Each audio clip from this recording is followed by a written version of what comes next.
দিল্লিতে যে পরিচয়ে সেফ হাউসে রাখা হয়েছে হাসিনা রেহানাকে। সাবেক প্রধানমন্ত্রী শেখ হাসিনা ক্ষমতা ছেড়ে গত 5 আগস্ট পালিয়ে যান ভারতে। সেদিন বাংলাদেশ এয়ারফোর্সের একটি বিমান দিল্লির কাছে গাজিয়াবাদের হিগুন বিমান ঘাঁটিতে অবতরণ করে। ওই বিমান ঘাঁটিতে শেখ হাসিনা ও তার বোন শেখ রেহানাকে স্বাগত জানান ভারতের জাতীয় নিরাপত্তা উপদেষ্টা অজিত দোভাল।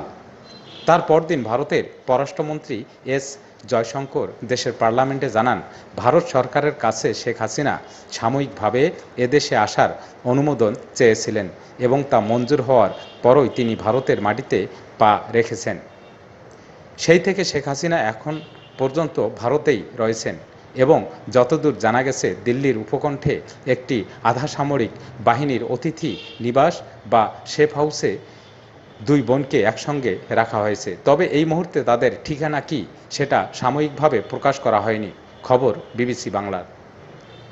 শেখ হাসিনা ঠিক কোন ইমিগ্রেশন স্ট্যাটাসে ভারতে রয়েছেন সে ব্যাপারেও এখনও পর্যন্ত ভারত সরকার সম্পূর্ণ নীরব রয়েছে। অর্থাৎ তিনি কোনো বিশেষ ভিসায় ভারতে অবস্থান করছেন নাকি তাকে রাজনৈতিক আশ্রয়ে দেয়া হয়েছে এ ব্যাপারে আনুষ্ঠানিকভাবে ভারত সরকার আজ পর্যন্ত একটি শব্দ খরচ করেনি।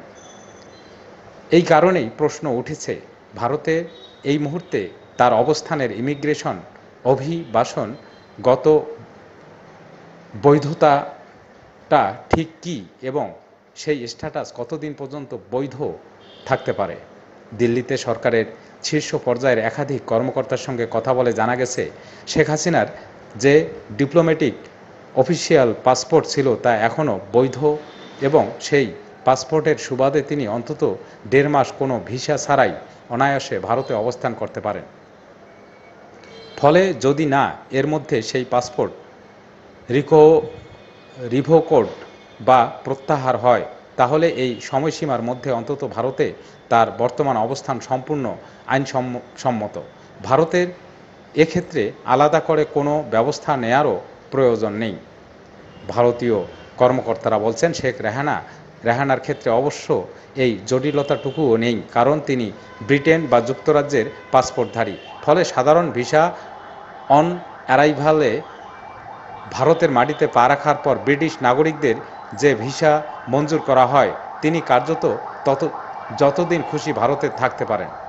শেখ হাসিনা ভারতের বর্তমানের অবস্থানের ইমিগ্রেশন সংক্রান্ত বিষয়টিকেই এই প্রতিবেদনের ব্যাখ্যা করা হয়েছে। জবাব সংশোধনী ট্রাভেল অ্যারেঞ্জমেন্টে।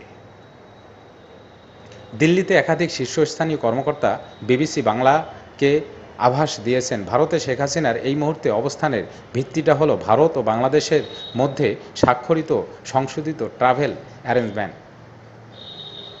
শেখ হাসিনা ও নরেন্দ্র মোদী সরকারের মধ্যে ঢাকাতে এই সমঝোতা স্বাক্ষরিত হয়েছিল 2018 সালের 15 জুলাই।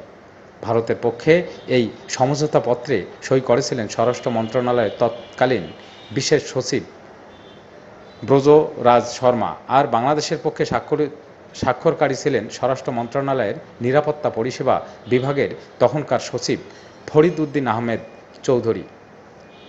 প্রাথমিকভাবে 5 বছর মেয়াদে এই সমঝোতাটি তারপর নিয়মিত ব্যবধানে নবায়ন করার কথা, যা এবছর গোড়ার দিকে করাও হয়েছে।